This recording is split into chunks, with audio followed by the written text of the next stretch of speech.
All right, so welcome. Today we're going to be talking about full length review. And full length review is, man, so important to this whole thing. It really is probably the number one predictor of how you're going to score and where you're at and everything. And it's a process that's like not really that well explained. Um, because like we don't when we're taking an exam like this, reviewing, well, first of all, there's no exam really like this where you study this intensely for this long. Of course, until you go higher, but I'm saying like up to in our lives, up to this point, this is a very strange and different exam. So let's dig into what is a full length, right? So a full length is like the informal way to talk about a full length practice exam, right? And the value of the practice exam, right, is that it mimics the real thing. And it is the best way to get you prepared for that real exam that you're going to take. So here on the right, we have a nice little infographic breakdown of everything that you'll go through on exam day. And I, so you'll have, there's 4 minutes for this certification stuff. This is just like a very exhaustive, like accounting of all the time. But overall, like the main things are the ones in blue, right? The fact that you get 95 minutes for this section, then 90 minutes for this section, and so on and so forth. When you're taking a full length exam, you will get the exact same kind of timing and the same break time. So let's talk a little bit about what this is. When you start, you'll have the option to go to the tutorial, and the tutorial will just teach you how to use the UI and the keyboard shortcuts and how to navigate through the test. Then, right away, you'll start on the exam, right? And this will be the chemistry and physics section. It's 95 minutes, 59 questions. So what does that mean? You have 95 minutes for around 60 questions, right? Or in other words, you have about 45 minutes for 30 questions, right? So the way that I used that information was when I was going through my exams at the 30 question, sorry, at the 30 question point, I would look at my timer, right? And the timer is always there in the top right, just ticking down. I would look at, so the timer was originally stressing me out. So I resolved to like not look at the timer until I hit 30 questions. When I hit 30 questions, I would look at the timer. If I had over 45 minutes left, then I knew that I was in a comfortable pace and I didn't have to rush. If I had less than 45 minutes left, I knew I had to pick up the pace. And that was, I kind of, I'm sure like if I like paid more attention to the timer, it may have helped, but also for me personally, it was stressing me out. It to the point that I decided, okay, I'll only pay attention to it once. And that's how I'll go with it. And that actually worked well for me because when I was able to not pay attention to the timer, I was able to work comfortably, if that makes sense. When I wasn't like preoccupied with, oh my God, I'm timed, when I wasn't paying attention to that, and I was just like, I don't need to worry about it. I'll check when I have 30 questions left. And that was just a psychological thing that helped me. I don't know if you guys get stressed from the timing, but it's a it's something that a lot of people struggle with and something that I struggled with initially as well. So that was how I got around that. So then afterwards, so let's say you finish the section, right? It's 95 minutes. Oh, the other important thing. Let's say that you finish let's say you're really good at chemistry and physics and you're not so good at, the next section with reading. And let's say you finish chemistry and physics with 15 minutes left on the clock. That 15 minutes, if you end the test, you lose that 15 minutes. You cannot use a 15 minutes for anything else. It's not your break time. It's not transferable to another section. That 15 minutes is only for the chemistry and physics section. So personally, I would never end I would never end a section early unless you knew that somehow you had every single question there correct, right? I mean, that's exceedingly unlikely, right? I would say use all of your time, even if you're just like reading through, I would say use all your time, even if you're not even using it, you can use it as like an extended break. If like let's say you finish with let's say you finished in 80 minutes and you have 15 minutes left and you're done. You don't even want to look at it anymore. That's okay. Take that 10, 15 minutes to decompress and relax because it's your time. You will only lose it if you end the section. Does that make sense? You if you end the section, you lose the time. So, now let's say you're done with the first section, right? We're done with chemistry and physics, right? Now you have a break, and notice that it says optional, right? And the way the breaks are structured is you get 10 minutes between the first and second, 30 minutes between the second and third, and then 10 minutes between the third and fourth. So it's 10, 30, 10. Now the breaks are optional. That means that if you decline to take the break, you immediately move on to the next section, and there is no break, right? I guess you could do this if you were really feeling yourself and you were really in the zone, but I don't think it's a good idea just because like it's a long exam, right? And I think people need to get up and walk around or go to the bathroom or grab a quick bite or drink some water or something, right? Just know that when you leave the room, when you leave the exam room, they will check you. They will like they didn't necessarily pat me down, but they did have me like raise up my hands and like check my pockets a little bit and like empty my pockets, and they checked my glasses as well. Um, yeah, so each time you leave the room, you will go through that kind of procedure. Um, the testing room, I mean. Well, okay, so here in the bottom I said I have it could be possible to use breaks. And so this is what I heard from a friend of mine. And I didn't even think about this. I heard this after I did my exam. I was like, oh wow, I didn't even know that was possible. But and so what my friend had done was during his breaks, he would take his breaks, but he wouldn't leave the testing room. Instead, what he would do was just sit there and brain dump onto his notepad. So like if he was like let's say the 30 minutes before the biology section, he was just writing out metabolism and all every other like little thing that he remembered, he was just dumping onto the thing. I don't know if that's a real thing. I don't know if I don't know if it's something he made up. It seems feasible, but I really that hadn't even occurred to me, honestly. So I don't know. Ask other people who have taken the MCAT if that's a possible thing. It's just something I heard, and I if that's something you want to explore as a possibility, then it's there. But otherwise, just use your breaks normally to do normal things. The one thing, so how does this relate to full length exams, right? I would say when you're taking your full length exams, mimic exactly as close as you can what what you think will happen on test day. So that means taking your full length exams maybe somewhere outside the comfort of your home. That means eating similar things to what you would be eating on test day. Like eat, I mean, physiologically to me, I have a very sensitive stomach. So personally for me, that was like an important thing. But whatever you're sensitive to, try to account for that because I guarantee you on test day, any like little small annoyances or stressors are going to be like nightmare inducing for that because you're just so amped up.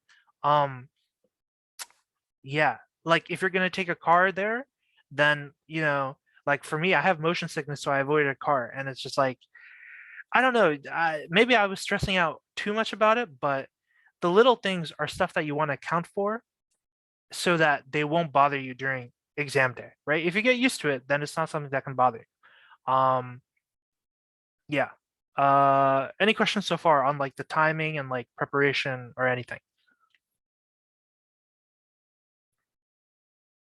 No.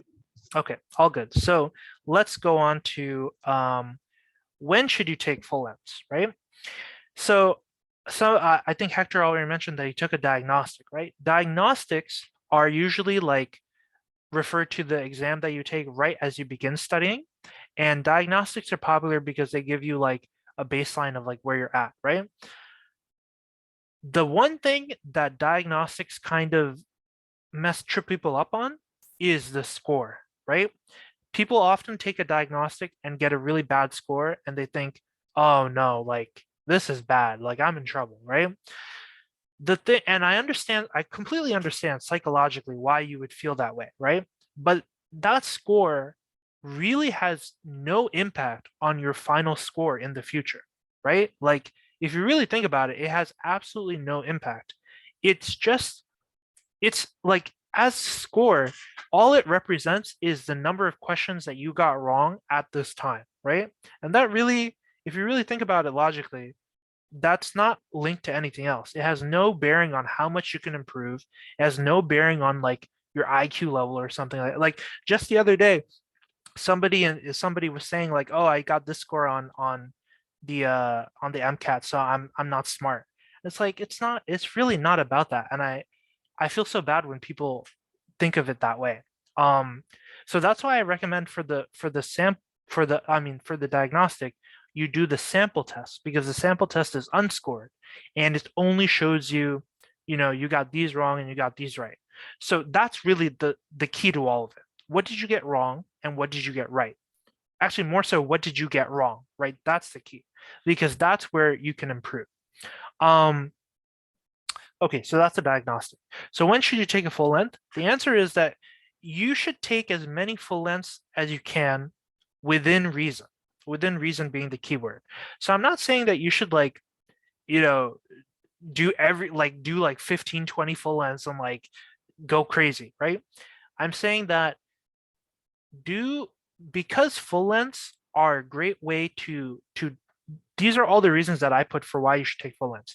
It will desensitize you to the stress of the exam because if you've done it, it's the idea of if you've done it 100 times, then what's one more, right? I'm not saying that you should do it 100 times, but you should do it enough times that you're like, this is not something new and frustrating and scary. It's something that I've already done enough and I'm confident, right? The other thing is that the exam is very long. It's really, really long. It's like almost 7 hours, right? It's a full day of your time. And if you the fatigue is real. Like it's tiring. Like with the stress and everything, like halfway through, like I said, I was nodding off. And so doing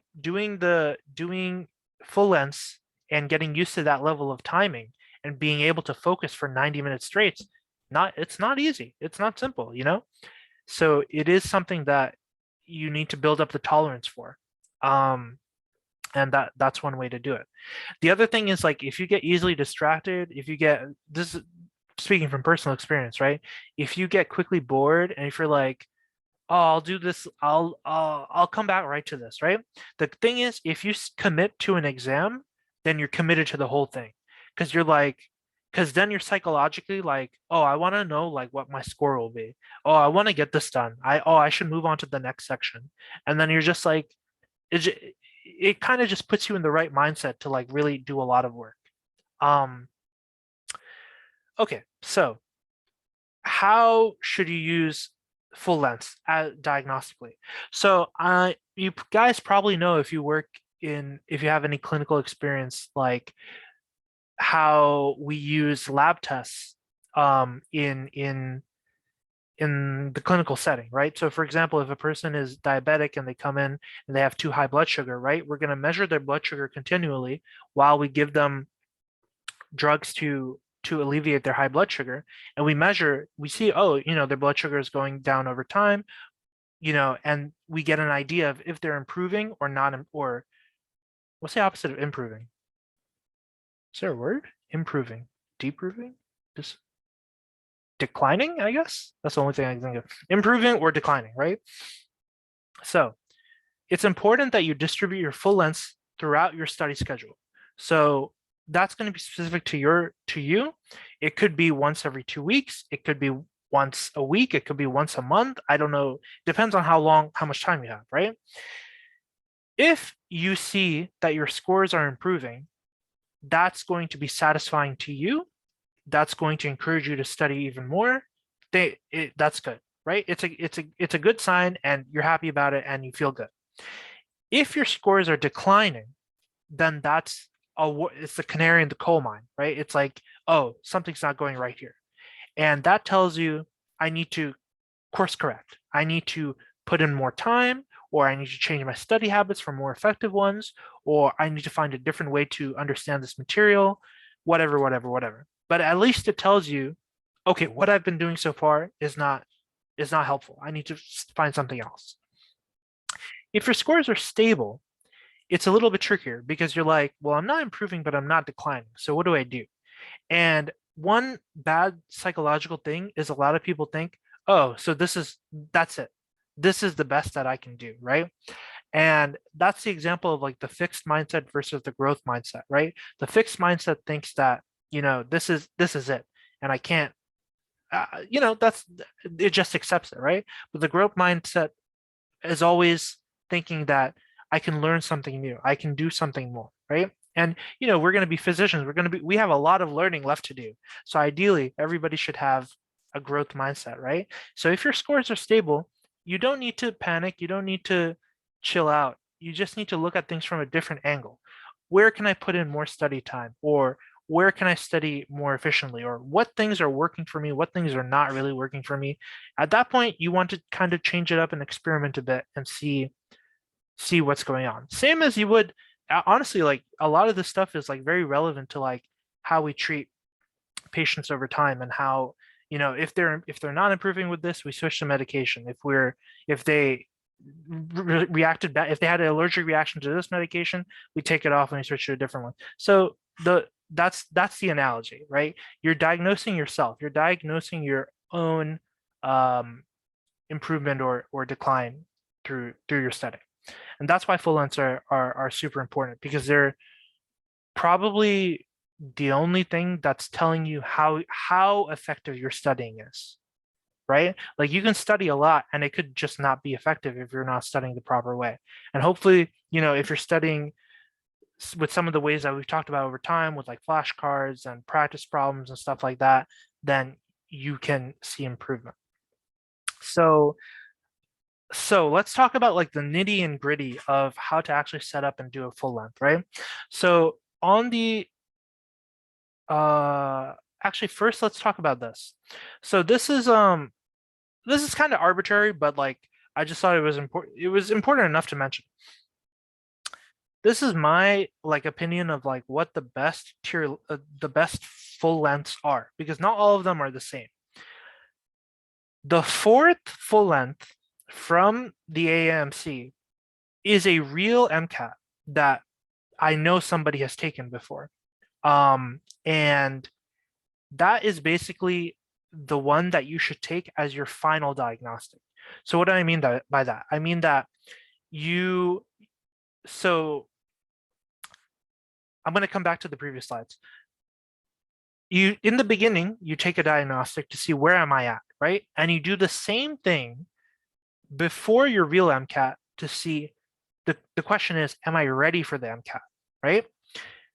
So ideally you take the fourth full length from the AAMC, because that is a real MCAT for all intents and purposes. That is the closest thing we have, outside of the real MCAT.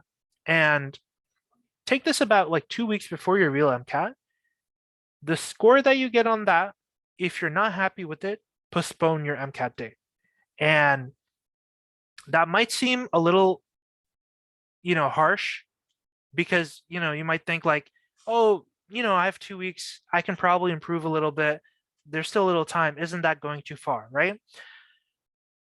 Don't expect to do much better on the real exam than the full length, because you're not really going to have that much time to change significantly. I'm not saying this like, I'm not trying to be mean about it or anything. I'm just saying that that's the reality of time, and like how much you can learn in that amount of time, right? And the other thing is that score drops are a lot more common than score bumps. It's much more common to say like, whoa, that exam was a lot harder than I was expecting it to be, and then seeing like your score go down a little bit compared to what you were scoring before. That's what happened to me. I'm going to show you soon.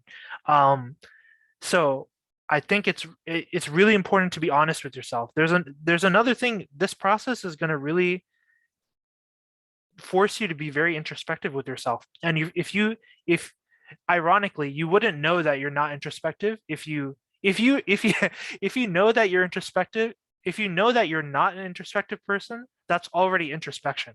So you kind of can't, you know what I'm saying? You have to be introspective anyway. Um, and really be honest with yourself about like, this is the score that I have right now. I'm probably not going to do that much better in 2 weeks. Am I okay with the score being my official MCAT score? And if you're okay with it, then do it. If you're not okay with it, it I don't know where you are in life, but I would recommend postponing depending on the situation that you are in. Um, just because it's not fair, but the way it is that the MCAT is kind of like dictates a lot of like your future. Um, in an annoying way. Like you're going to be practicing medicine for like what? Like, you know, 30, 40, maybe 50 years, right? And you're dedicating maybe half a year to a year to this exam, and it's like it's it's tough. Like not everybody has the time resource to do that, but if you can, it's important to consider it. Like I would say it's much better to not you should really take this exam when you truly feel ready. Otherwise, you may have regrets about it. That's how I'll put it. Um, but the good thing is that if you put in the time, you can get to a point where you do feel ready about it. So, okay, so back to this. So I was talking about what are the good full lengths, right? So the good full lengths are obviously the ones made by the AMC. And I'm saying I believe that the full length 1 and full length 2 are like older ones, and full length 3 and full length 4 are the newer ones. So they're closer to like the real thing. So I would just take them in order and not and save the closest one to the last, right? Then what I had done was I made DIY tests out of the AMC questions. What I mean by that is like I picked out, 59 questions of chemistry, physics, and then I think 49 questions of cars or whatever it is. Uh, 53 questions of cars, and then like I just pulled them from like those AMC materials that you get, like the section bank and the question packs and stuff like that. I pulled them and I made my own tests. And the reason I did this was because A, you get to practice the timing, and B, it keeps you focused because like you have your own tests now to go through, right? Um, obviously, if you don't have the time to do like 7.5 hours at a time, and most people don't, then do the 95 minutes at a time.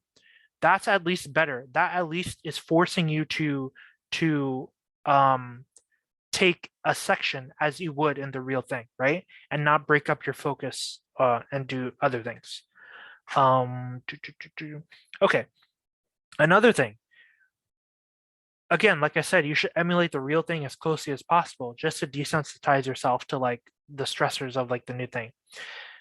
For some reason, the computers in the Pearson testing sensors are like from 2010, and the screen resolution is not it's not 1980, but it's 1280 by 1024.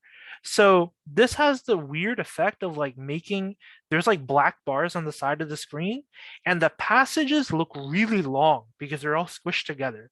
So psychologically, that was like annoying to me because like when I was reading through the cars passages, I was like, oh my God, they won't end. Like I was just scrolling and scrolling and scrolling, and I was like, so I'm probably making a big deal out of it, but just for my own sanity, I changed the screen resolution while I was taking the full lengths so that so like it was matching it to what I would see on test day, and I wouldn't be freaked out by that.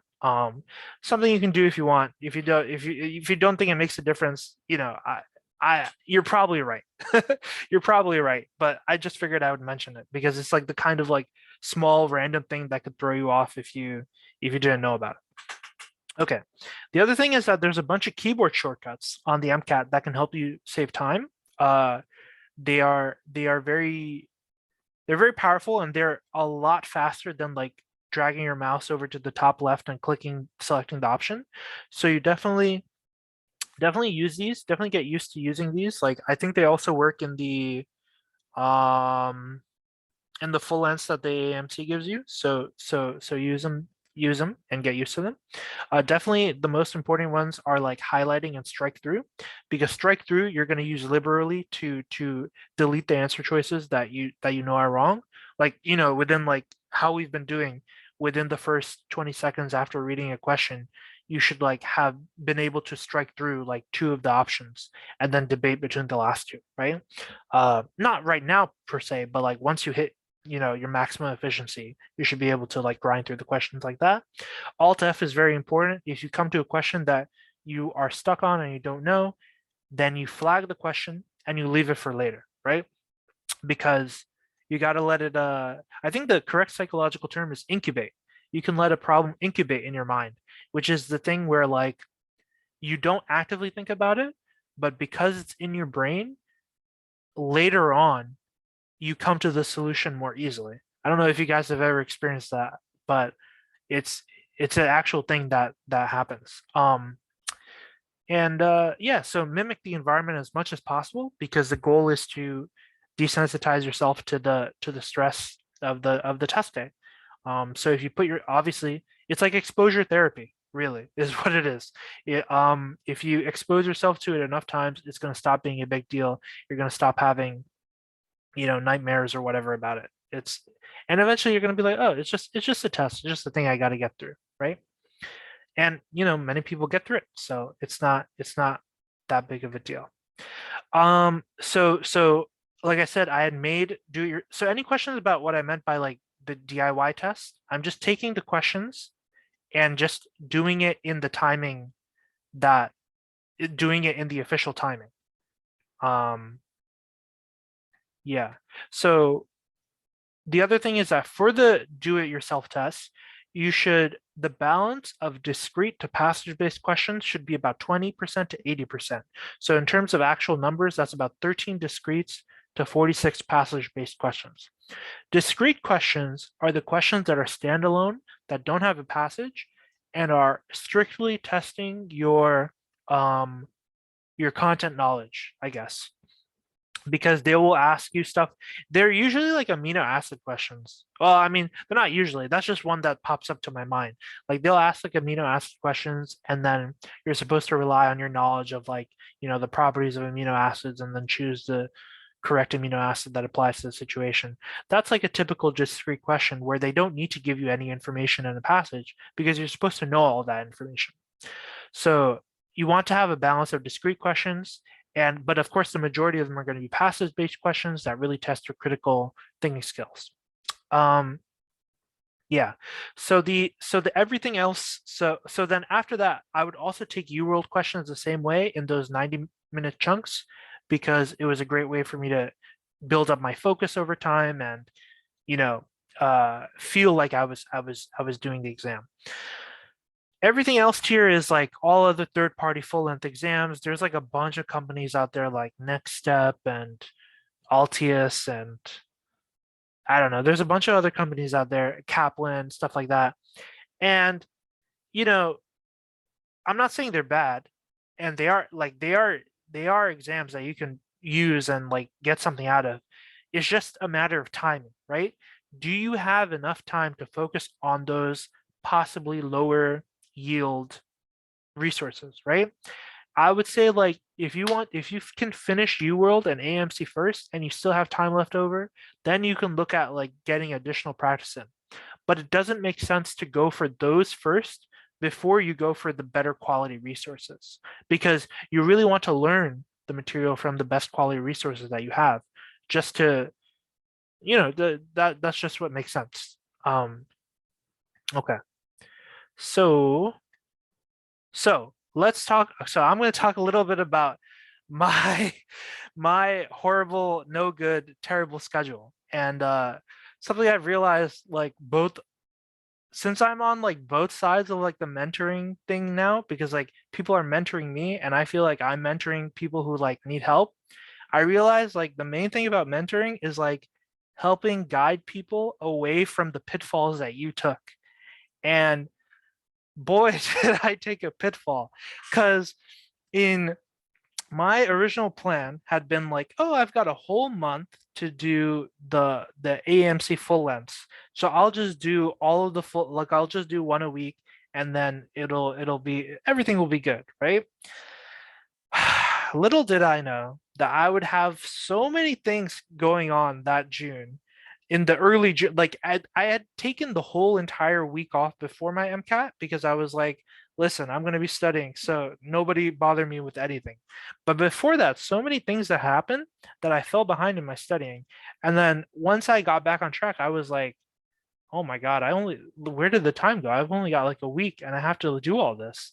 And so I had this insane schedule where I was basically, sun up, sundown studying and getting through a ton of problems and full lengths. And this is not good.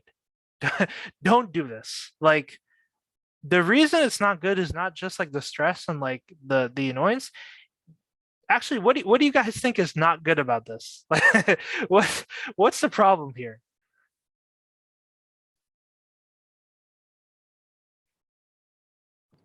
I feel like it's kind of hard to give yourself a chance to really review those full lengths. Absolutely. That is the full-on main problem. There's no time to review anything here. I was so concerned with finishing the work that I felt like I needed to finish that I didn't think about the fact of like I could do less full lengths and just review them more. So, these are mistakes that I've made and I've learned from, and I'm like, damn, I should have done it differently. So that's why I definitely say like pay attention to your schedule and like where did I read it? Yeah, distribute your full lengths throughout your study schedule so that you have enough time to learn from your mistakes, and it's not just like you don't feel like pressure to do everything at the end. Um, so so I'm gonna show you guys my full length scores that I had from my when I was studying. Okay. So this was after like a good 5 or 6 months of studying. And my scores here are pretty good, right? But look at the number of questions that I got correct. 209 of 230, 210 of 230, 209 of 230, 211 of 230. Am I improving?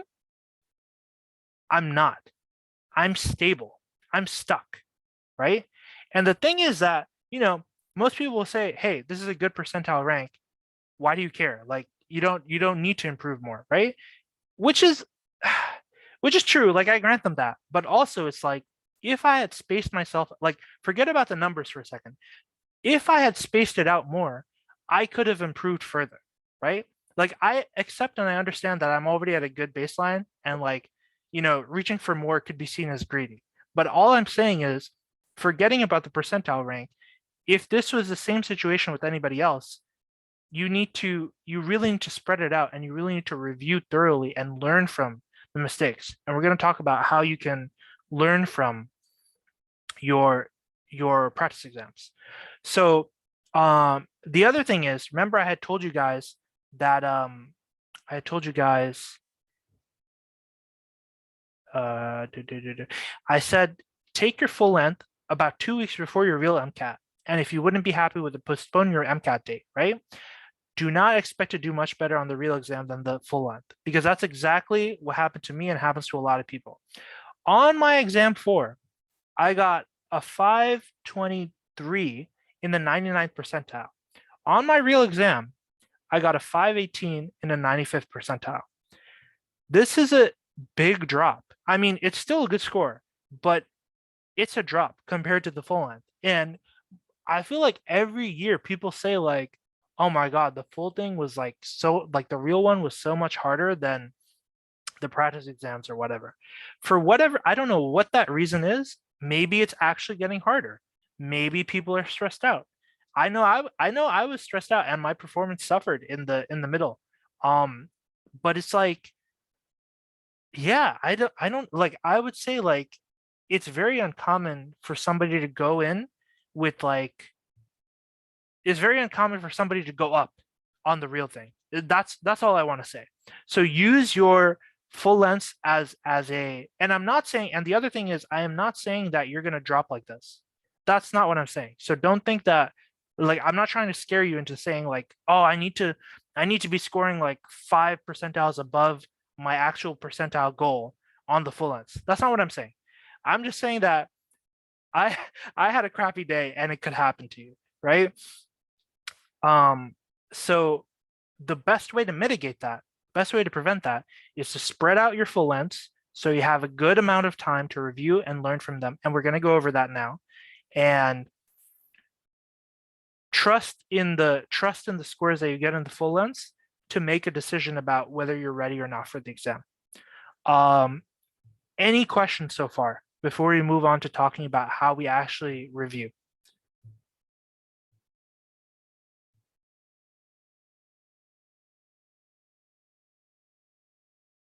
Okay.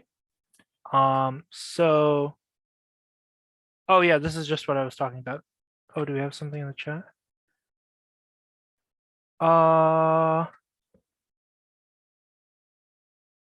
Give me 1 second.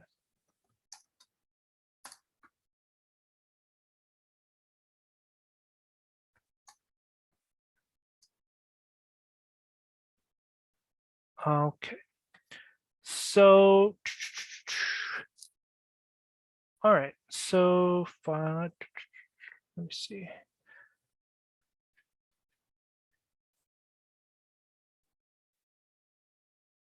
Give me 1 second.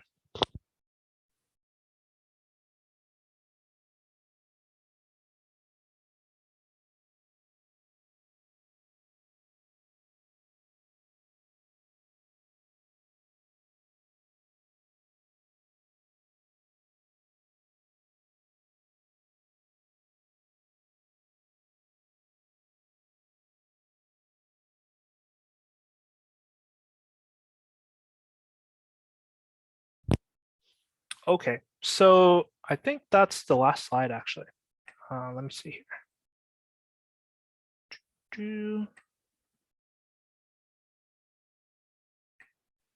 Hey, I have a question. Yeah, hit me. So when we were reviewing our full length, so I don't know, I think it was Blueprint, I think that said it, that it should take just as much as time that we took to take the test to review. But I don't got that kind of time. So I find it very hard to review the full length within a good time. And what I mean by that is I want to try to review it like as close to the time I take it as possible so I can remember like why I got certain questions wrong so Mhm. that I don't repeat certain habits. But when it takes me longer, it's like I forget, and like what would be your advice? I'm only asking because I'm gonna head out just now because I got a biochem exam to study for. So Oh, okay, I gotcha. So could you, um, so if I'm hearing that correctly, you don't have enough time to like have like 2 days back to back, and so as a result, it takes you a little bit too long to review it, and then you kind of forget things. yeah, it might be how I'm reviewing because what I do is I have an Excel spreadsheet Hmm. and I pretty much like, you know, look at the questions I get. The ones I get right, I don't spend too much time on it because most of the time I get it right because I understood it.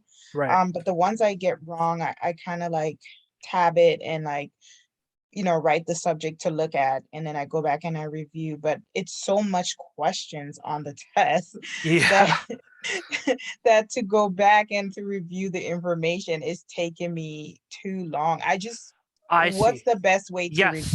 Okay, basically? okay, okay. That I'm so glad that you brought that up. I was gonna touch on this point exactly. So, and there is a really, really good way to do it. And Okay. maybe I think you weren't here earlier, so maybe you hadn't seen it. So I was going to, so it seems like so since people are busy, I think I'm just going to show this and then we'll end here and then Okay. we'll revisit this. We'll explore the reviewing a little bit more next time, but let me just show you the main thing I want to show. Okay. So for example, let's do this.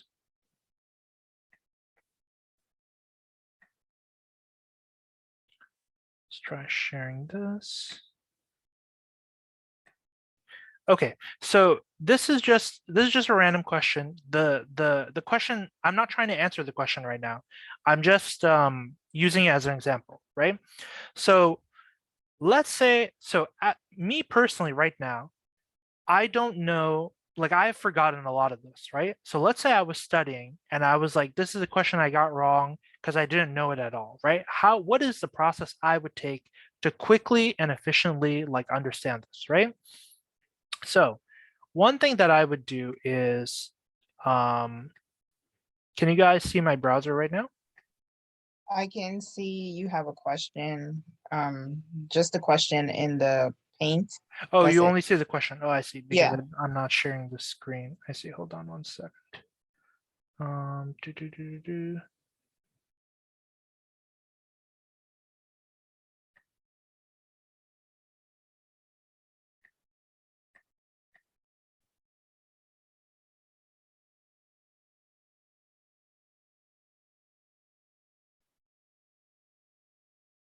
Okay, where is it?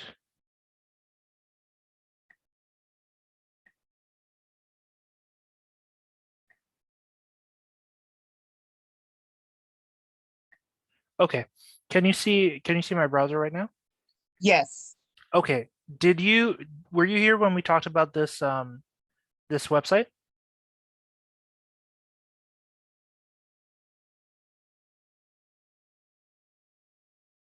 Hello?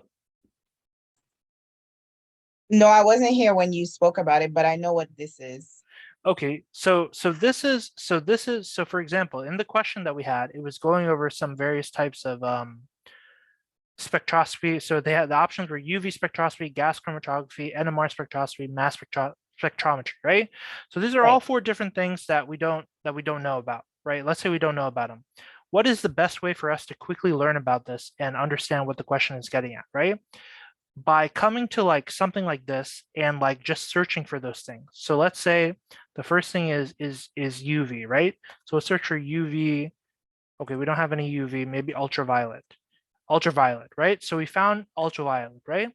And then we have a quick thing for us to read and figure out what is ultraviolet really about, right? And this is one thing for you to, now you might say that even this is a little bit too much, right? Like this is, it will take time to spend and read, right? The thing is that I did it already. What I mean by that is, can I share this? This is my Anki deck, right? Mm-hmm. I just pressed browse and it opened up a window. Do you guys see that? I can see the Anki deck. It doesn't show a browse window. Okay. Oh my God, Zoom screen sharing. Browse, browse, browse. Oh, it opened up as a separate window. Do you see the browse window now? Yes. Okay. So in my deck, Anki has 2 important uses. One is the flashcard feature to actually go through and maintain your knowledge.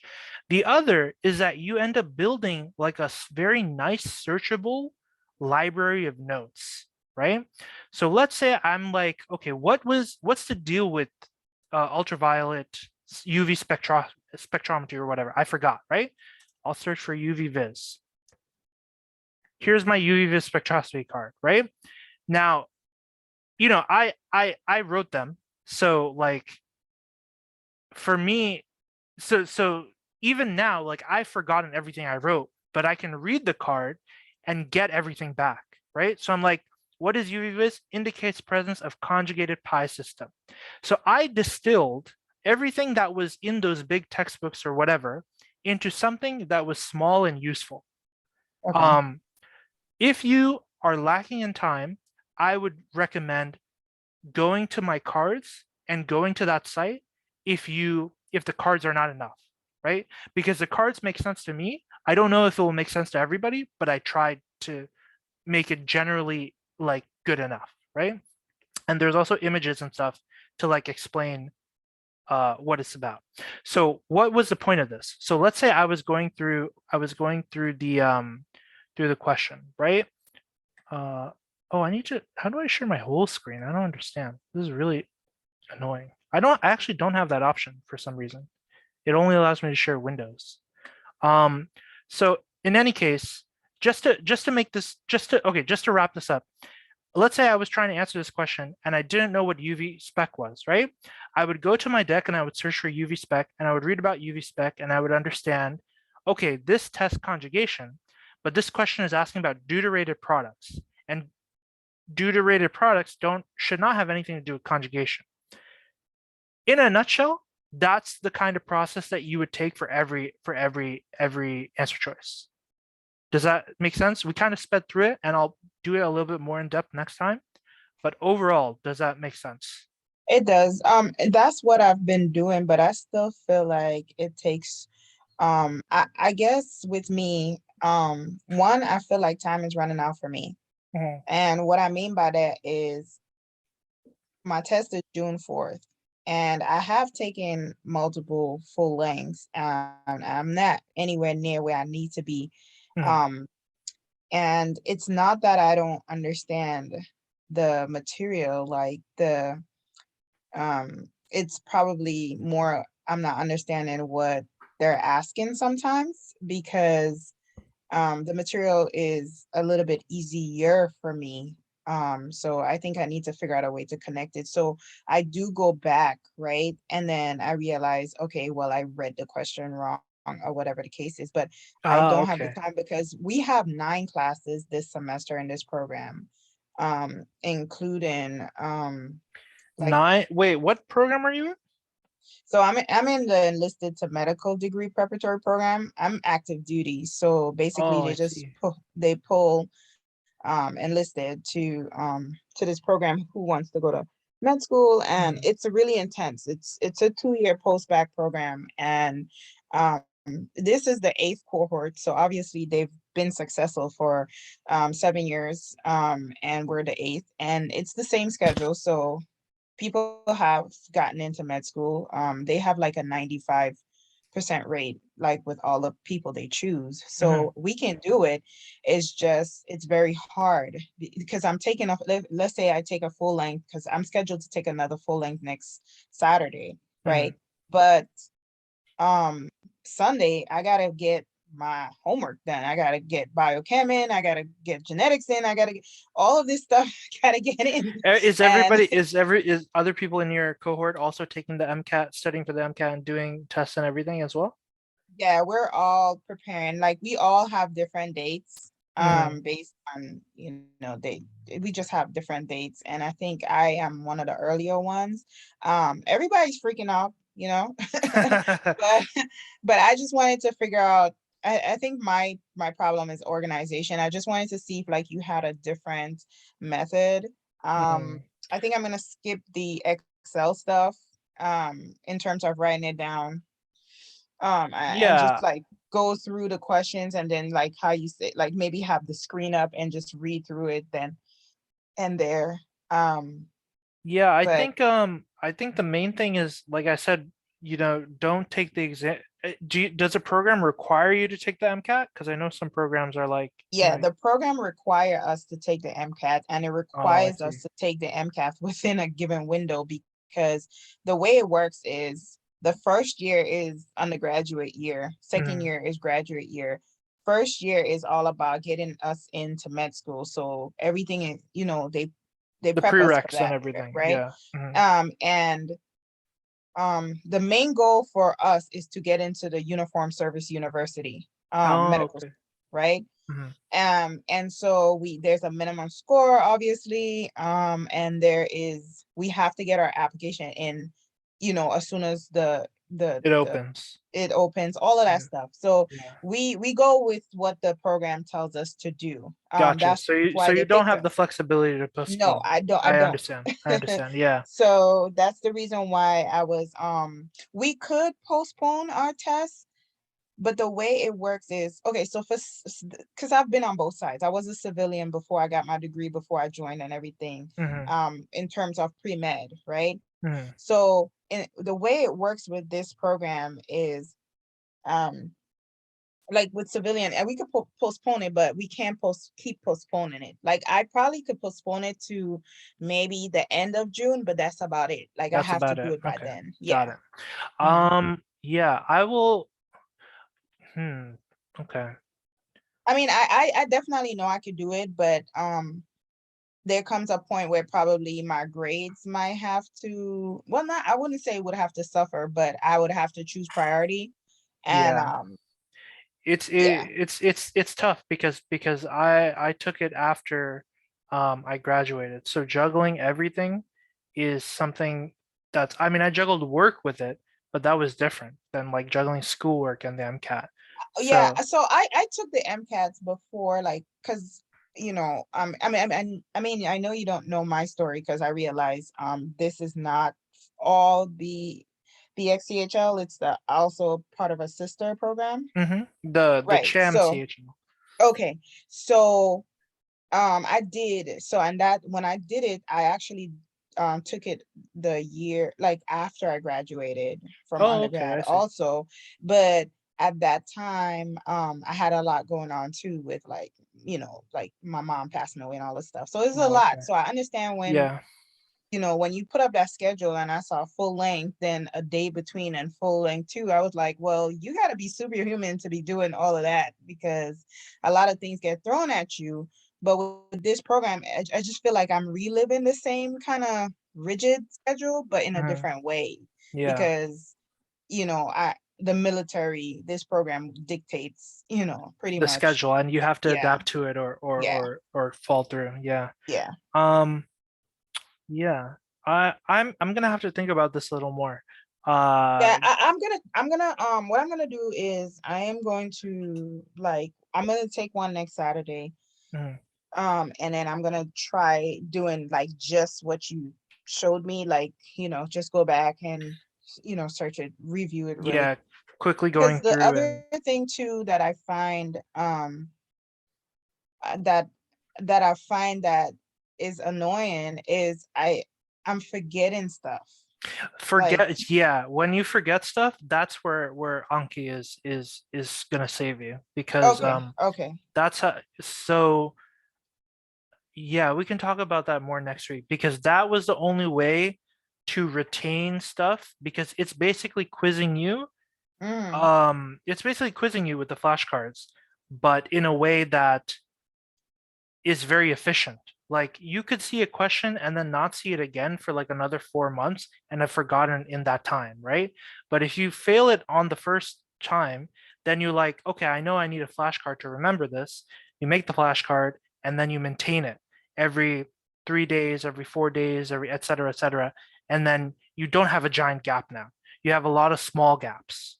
And yeah, that's how you, okay. yeah. Okay, So I'll do that, because I like, for example, I've gone through most of, let's say, the psych social, yeah, that one's super behavioral, memorization right? heavy. Yeah. And I just feel like I don't like, I don't know, it just depends on the day. Like today I might remember what, let's say, for example, norms mean, and then I might see it in a question tomorrow and I'm like, what in the world? I don't know what's going on.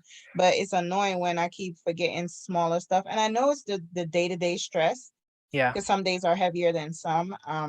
But I just wanted to, and I think the problem today is we have too much resources that is working against us. Because, it's like Anki Deck, It's like Blueprint, Pearl. paralysis, like too much Yeah, options to choose from. Yeah. yeah, pretty much.